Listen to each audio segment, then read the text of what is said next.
ओम नमः शिवाय। हर हर महादेव। आज हम इस वीडियो में जानेंगे हरियाली अमावस्या कब है, किस तारीख को है, किस मुहूर्त पर है और इसको कैसे मनाते हैं और इसका क्या महत्व है। इस वीडियो में आज हम जानेंगे। इस साल 2024 में हरियाली अमावस्या 4 अगस्त रविवार के दिन है। इस दिन नवग्रहों और पितरों की शांति के लिए विशेष पूजा और दान पुण्य का महत्व माना जाता है।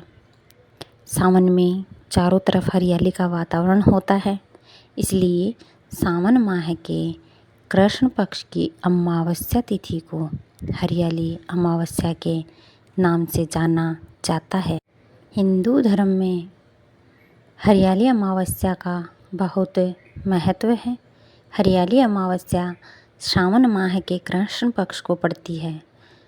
सावन होने के कारण चारों ओर वातावरण बहुत ही हरा भरा लगता है।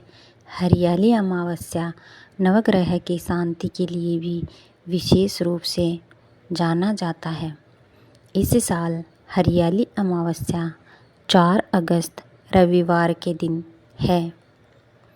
आइए जानते हैं हरियाली अमावस्या का क्या महत्व है। हरियाली अमावस्या कब है?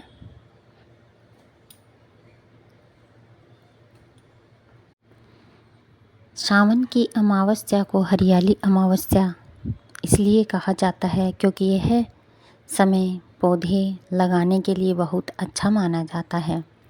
बारिश की वजह से चारों तरफ हरियाली होती है और प्रकृति सुंदर दिखती है। इस समय बारिश के कारण धरती चारों ओर हरियाली से छाई रहती है और प्रकृति की सुंदरता देखते ही बनती है। हरियाली अमावस्या नवग्रह और पितरों की शांति के लिए बहुत ही उत्तम मानी जाती है। हरियाली अमावस्या का महत्व इसी कारण होता है कि नवग्रह और पितरों की शांति के लिए ये बहुत उत्तम होती है। हरियाली अमावस्या पर पूजा और दान पुण्य करके अपने नवग्रहों के नकारात्मक प्रभाव को शांत किया जा सकता है। हरियाली अमावस्या पर कई शुभ योग संयोग भी बन रहे हैं। इस बार की हरियाली अमावस्या 4 शुभ संयोग बन रहे हैं। हरियाली अमावस्या के दिन सिद्धि योग, रवि पुष्य योग, सर्वार्थ सिद्धि योग और पुष्य नक्षत्र का शुभ संयोग बनने से हरियाली अमावस्या का महत्व और भी ज़्यादा बढ़ गया है। हरियाली अमावस्या पर अनाज, कपड़े, फल आदि का दान करना शुभ माना जाता है।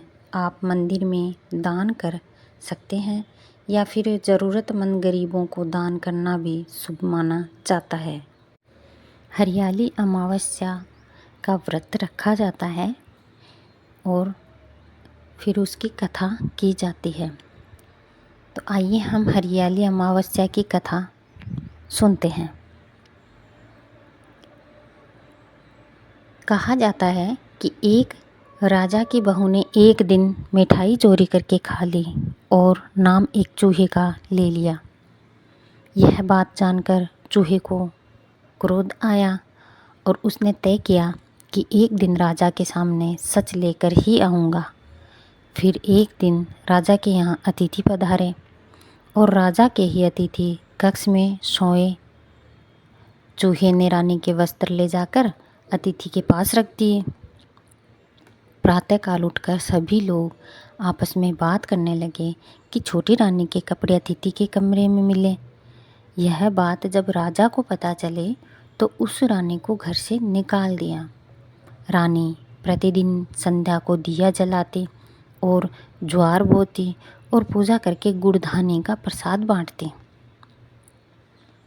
एक दिन राजा शिकार करके उधर से निकले तो राजा की नज़र रानी पर पड़ी। राजा ने महल में आकर कहा कि आज तो वृक्ष के नीचे चमत्कारी चीज़ है। अपने झाड़ के ऊपर जाकर देखा तो दिए आपस में बात कर रहे थे। आज किसने क्या खाया और कौन क्या क्या है? उसमें से एक दिया बोला, आपके मेरे जान पहचान के अलावा कोई नहीं है। आपने तो मेरी पूजा भी नहीं की और भोग भी नहीं लगाया। बाकी के सब दिए बोले, ऐसी क्या बात हुई? तब दिया बोला, मैं राजा के घर का हूँ। उस राजा की एक बहू थी। उसने एक बार मिठाई चोरी करके खा ली और चूहे का नाम ले लिया। जब चूहे को क्रोध आया तो रानी के कपड़े अतिथि के कमरे में रख दिए और राजा ने रानी को घर से निकाल दिया। वो रोज़ मेरी पूजा करते थे, भोग लगाते थे। उसने रानी को आशीर्वाद दिया और कहा कि सुखी रहे। उसने आगे बताया कि रानी की मिठाई चोरी की वजह से चूहे ने रानी की साड़ी अतिथि के कमरे में रखी थी और बेकसूर रानी को सज़ा मिल गई। फिर सब लोग पेड़ पर से उतरकर घर आए और कहा कि रानी का कोई दोष नहीं था। यह सुनकर राजा ने रानी को घर बुलाया और फिर सभी सुखपूर्वक रहने लगे